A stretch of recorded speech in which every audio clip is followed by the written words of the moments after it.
Muy buenos días, Panamá. 6:30 en punto de la mañana. Y como todos los días, comentarios internacionales del ingeniero José Blandón Castillo. Buenos días, Fernando. Buenos días a toda nuestra audiencia, a usted que nos sigue por radio, Exacto. a usted que nos está viendo por televisión. Toma una tacita de café. Téngase ahí tranquilo que lo vamos a mantener informado de lo que pasa en el mundo. Y mire que pasan cosas. Y mira que pasan cosas. Aquí también pasan cosas, aquí en Panamá, Fernando. Ayer se fue uno. ¿Ah? Ahora le cuento. ¿Se acuerda lo que le dijimos de la magistrada? Bueno, el magistrado que se tenía que ir, se le vencía el plazo hace 23 meses. Está vencido. Y 11 días. Y ahora le hablo un poco sobre la salida de su majestad. Por la ventana. De su majestad. Ahora le hablo sobre eso. Pero mientras, le cuento, Fernando, estimados televidentes y radioescuchas, en este momento se están celebrando las elecciones en Inglaterra. Ya están votando. Las elecciones allá arrancaron a las 8 de la mañana, hora de Londres. 1 de la mañana, hora de acá. Sí, se prolongan hasta las 11 de la noche. Mire lo que un país desarrollado. Ahí no hay a 4 de la tarde. No, ahí se va a votar hasta que se acabe. A las 11. Después de que se acaba, hay una autorización para las encuestas boca en urna. Y entonces ahí salen los primeros resultados que se harán acá como las 5 de la tarde. 5 de la tarde. De manera que nosotros en la tarde ya sabremos qué hay. Pero ¿qué es lo que se espera? Recuérdense que lo que va a votación es la escogencia de los 650 miembros de la Cámara Baja, de lo que es el Parlamento, la Cámara de los Comunes. La Cámara de los Lores es otra cosa. Los Lores son ahí otra va cosa. por designación real. Eso es otra cosa. Acá la Cámara de los Comunes, pero es la que tiene el poder legislativo real, ¿no? Real, él es que... Bueno, esa está compuesta por 650 miembros. Para tener la mayoría se requieren entonces 326. Bien. Hasta hace una semana era evidente de que Boris Johnson, de acuerdo a todas las mediciones que se tenían, iba a ganar holgadamente, quizás probablemente con 40 MP más allá de los 326, y podría ganar con 366, 371. Pero ayer, se publica en la encuesta de ahora YouGov, que le hace la encuesta a The Times, uno de los periódicos más prestigiosos del imperio, dice que las votaciones se cierran y que ponen en peligro la mayoría absoluta de Boris Johnson. No es que va a ganar, no es que no va a ganar. Ellos dicen que el umbral, el margen de parlamentarios que podía sacar Boris Johnson va entre 311 y 367. Es decir, que puede estar dentro de la... Sí, que ese es podría estar por debajo. Actualmente ellos tienen 289, a pesar de que tenían 319 por la purga. Recuerda que el señor Johnson mandaba a votar a todo el que no estaba con él. Sí. Bueno, ahí votó un poco de gente.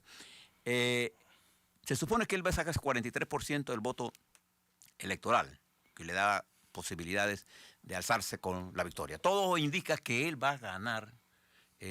Lo que no está seguro es si tiene la mayoría. Y si no tiene la mayoría, entonces le pasará lo que le pasó a la señora primera ministra May. Tiene que hacer coaliciones frágiles. Es una Inglaterra dividida.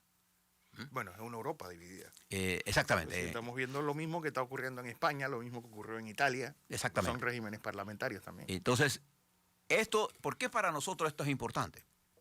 Porque aquí se define una parte importante del futuro de Europa. Está aquí en esta elección.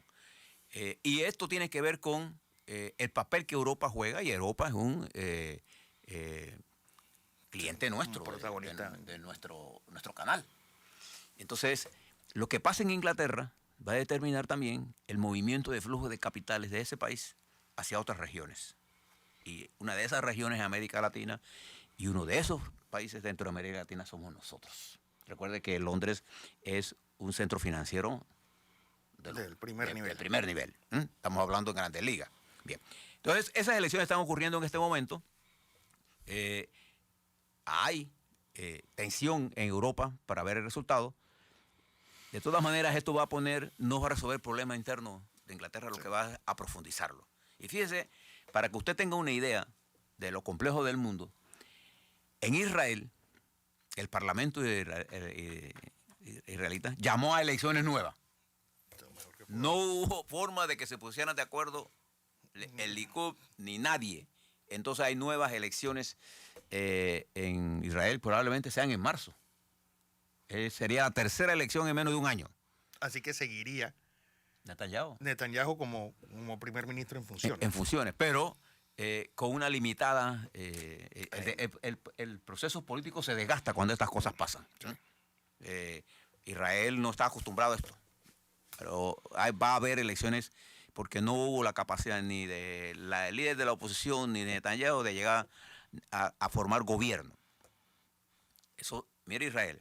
En España, el rey autorizó a Pedro Sánchez a buscar la investidura, es decir, A formar gobierno. a formar gobierno. Lo invitó y él ayer aceptó. La situación en España es tan complicada.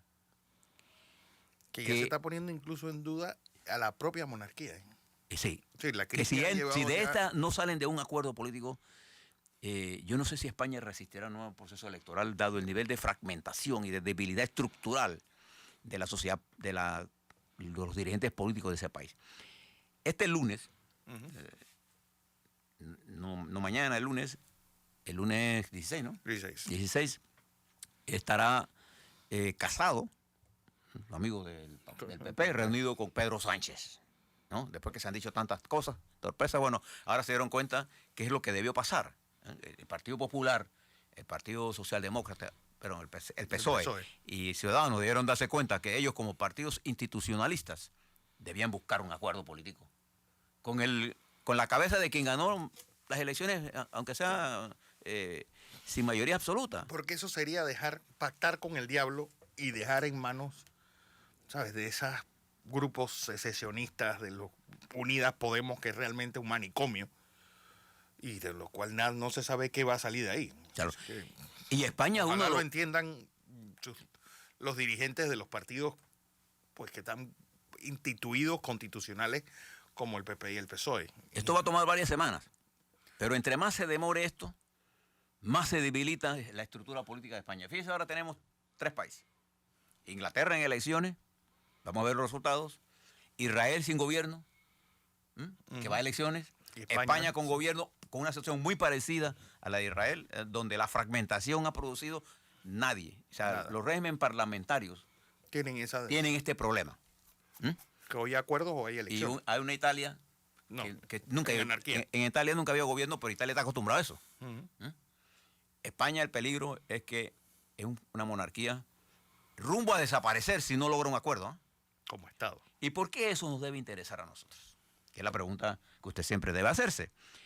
Es porque Europa, con la atracción de Rusia, que es lo que intenta el presidente Macron, constituye un elemento importante en la estabilidad global. No solamente en términos políticos, geopolíticos, sino en términos comerciales. Y un nivel de sensatez que el mundo requiere. Sí.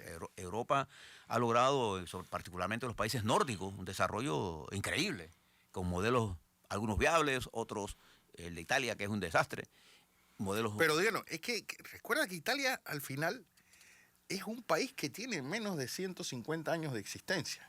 Además, hay otra cosa que también... siempre ha sido anárquico. Siempre ha sido un país anárquico, donde las ciudades y estados tuvieron un peso importante durante toda su historia. Y otra cosa importante es que desde la Segunda Guerra Mundial Italia ha tenido algo más de 40 gobiernos. Sí, si usted Pero es un país que estamos hablando de una de las 10 economías más grandes del mundo. Si usted quiere entender un poco Italia, Además que son dos países. El norte de Italia son austríacos y el sur es africano. hay dos obras que usted debiera leer. Una, El Príncipe, de Maquiavelo, Maquiavelo. que cuando se habla del príncipe se refiere a los estados, Ujú. a la división que había en Italia. A las ciudades estado peleando una con otra. Y la gente ha puesto a Maquiavelo como un demonio. En realidad, Maquiavelo no era así. No. Su obra, este es uno de los primeros teóricos De ciencias de la políticas. comunicación política y de las ciencias políticas. Es un manual de ciencias políticas. Ese es uno de los genios de esto. Y hay una obra, novela ahora sí, del mundo de Amici que se llama Corazones, que es una obra en la que se detalla la fragmentación del Estado italiano, que eran los Estados-ciudad, y que se peleaban entre ellos, Entre ellos. en la que la iglesia jugaba un papel importante. Bien, todo está... Novecento está, bueno, a mí Las obras de Juan Calvino me encantan también, que es un escritor contemporáneo que también escribe mucho sobre esa Italia y la formación del Estado italiano. Bien. Esto que está pasando en estos países, ahora le vuelvo, fíjese, al segundo día del presidente de Argentina. El ministro de Hacienda del gobierno del presidente Fernández se reúne ayer con el Fondo Monetario Internacional. Una reunión que duró, según la información que disponemos, varias horas. En esa reunión, según la versión del ministro, ojo que no tenemos la versión del FMI porque ellos siempre toman su tiempo para mandar los informes. Los burócratas estos son exquisitos.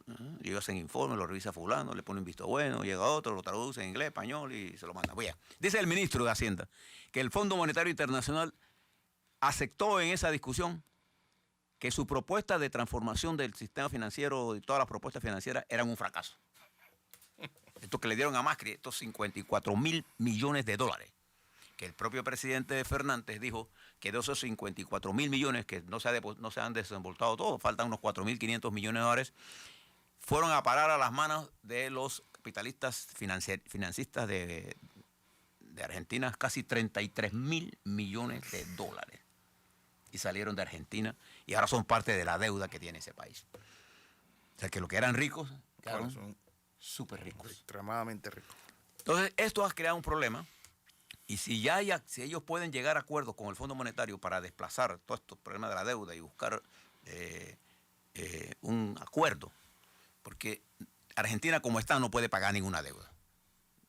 Por ahí veo un gran genio que dijo que si no hay crecimiento la deuda es insostenible.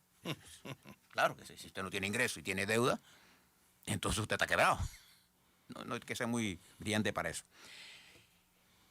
Y esto va a replantear en Argentina el modelo de reformas que han querido imponer en Ecuador, que han querido imponer en Colombia. Y quiero llamar la atención sobre esto, estimados televidentes y radioescuchas, porque nosotros debemos seguirle la pista a lo que ellos hicieron para nosotros no cometer ese error. Y que hizo Nicaragua. Una de las reformas más claves, que incluso tiene a Francia donde está hoy, en su sexto día de huelga general, es la pretendida reformas al sistema de pensiones. Si hay algo que aglutina todas las calamidades, todas las angustias, los odios y los resentimientos que la gente tiene, el electorado de una determinada comunidad, en este caso de Panamá tiene, es cuando una cosa como las pensiones te toca. Porque ahí están tus padres, tus abuelos, tú, y que te digan que te van a aumentar la edad de jubilación. No hay racionalidad en este pensamiento, hay emoción. Entonces, creo que debemos mirar lo que está ocurriendo, porque fíjense que en Nicaragua la crisis se desató cuando un Ortega, dueño y señor de Nicaragua, era el hombre que mandaba y con su ejército, decidió pasar la reforma, pues, y la pasó en la asamblea. Y desde ese momento en que el pueblo se tiró a la calle, se acabó la estabilidad de Nicaragua y ha caído menos 10%. ¿Qué le quiero decir con esto? Yo sí creo que hay que estudiar la seguridad social. Lo que tenemos que tener claro es que para eso veamos lo que está pasando en nuestro entorno. El señor de Ecuador intentó poner reformas para aumentar el petróleo y ganar más ingresos. Y mire el revolú que se le pasó.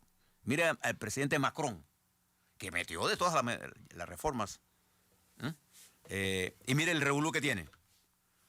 Y todos los que han intentado, el presidente Trump no ha podido modificar absolutamente nada de la reforma que quiere hacer en el campo financiero. Que ahora mismo también la locura colectiva que hay en el mundo es un ingrediente a tomar en cuenta, porque realmente ha sido contagiosa la forma de protesta y todo lo que está pasando. Bueno, tanto así que mire quién la revista Time considera la persona del año. Sí. A la mocosa que dice el señor Bolsonaro. Bolsonaro.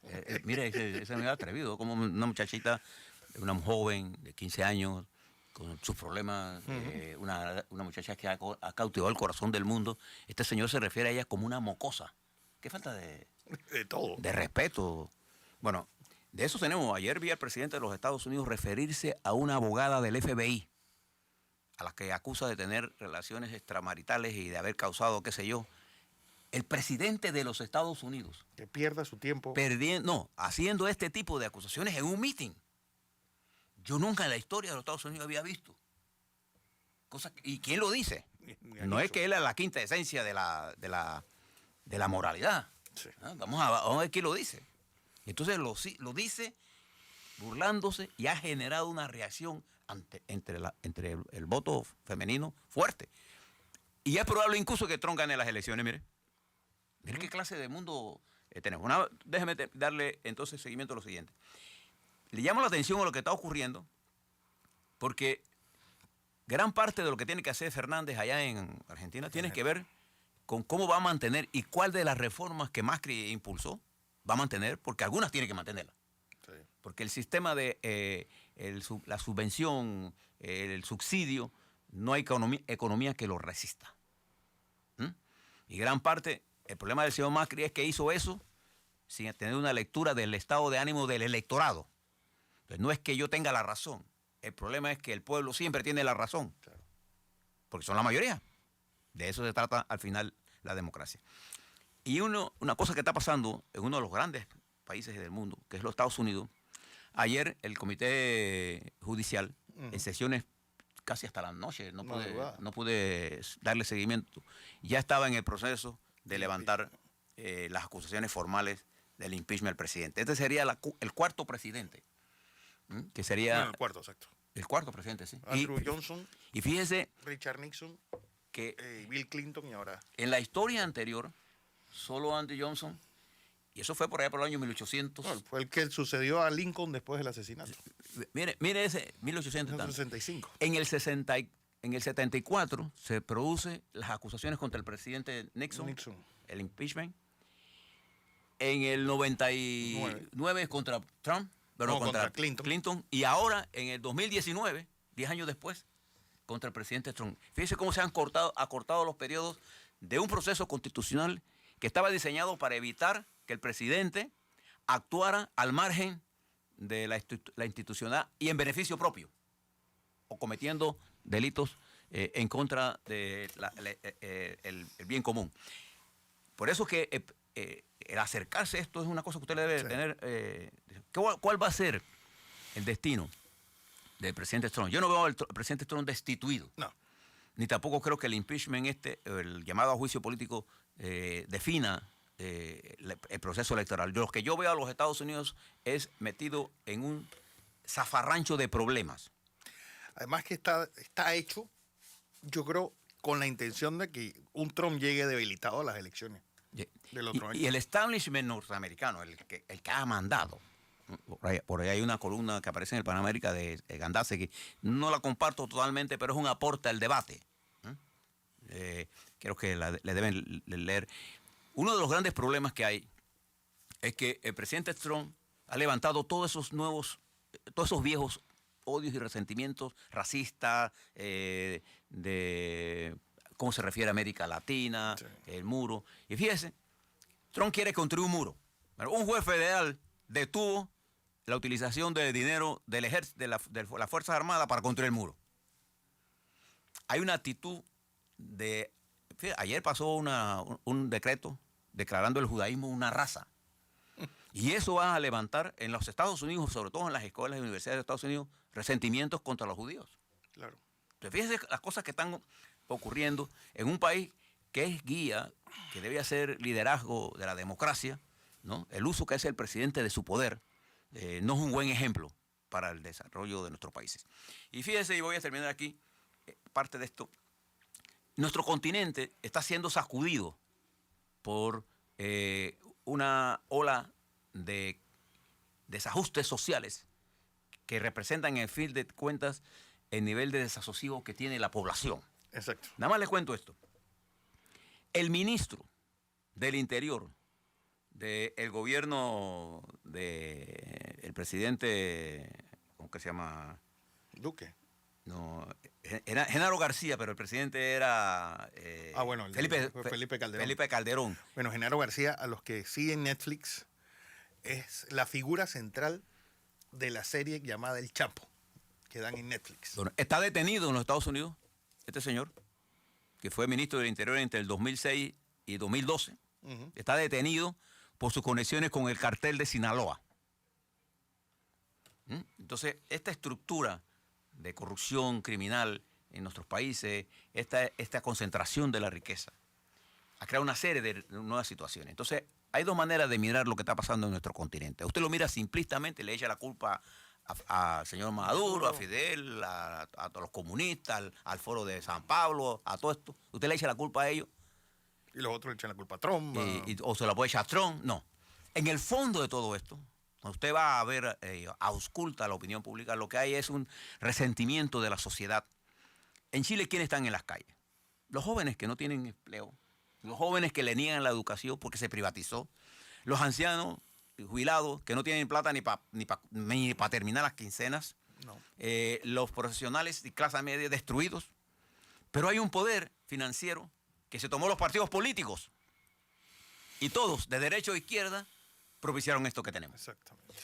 Usted se va a Ecuador, ¿no? Y la marginalidad en que viven los indígenas, que son mayoría. Mire lo que pasa en Bolivia hoy. Mire lo que pasa en Perú. Mire lo que está pasando en Colombia. Eso no se puede explicar con simplismos. Pero tampoco podemos decir que no hay aportes de la izquierda. Claro que la izquierda está interesada en eso. No vamos a... que sería una tontería. Nadie maneja mejor el caos. Pero también hay gente del centro, de profesionales, que están cabreados de este sistema. Sí. Entonces, este modelo que está ocurriendo, no lo debemos entender para no cometer el error aquí en Panamá. No, que esto es del Suntra. No. O que esto es de los universitarios. No. Hay que entender lo que está ocurriendo en el mundo. Por eso se lo presentamos a ustedes. Porque este es un mundo que va cambiando a una velocidad tecnológica, y esa velocidad tecnológica ha producido cambios en la mente de la gente y ha producido una ola, un ejército de excluidos, un ejército de gente pobre. Argentina, 40% de la población de Argentina es pobre. Hay más de 11 millones de argentinos que no tienen para comer. Un país que produce alimentos para 400 millones, que tiene una población apenas de 40 millones de habitantes. El modelo económico no está diseñado para resolver los problemas de la gente. Entonces caemos o en el absolutismo del mercado o en el absolutismo del populismo. Exacto. Y ambos nos llevan a nosotros Al mismo camino. a donde estamos. Todo esto lo veremos nosotros pasar en Panamá si nosotros no reflexionamos el camino que debemos tomar. Así es.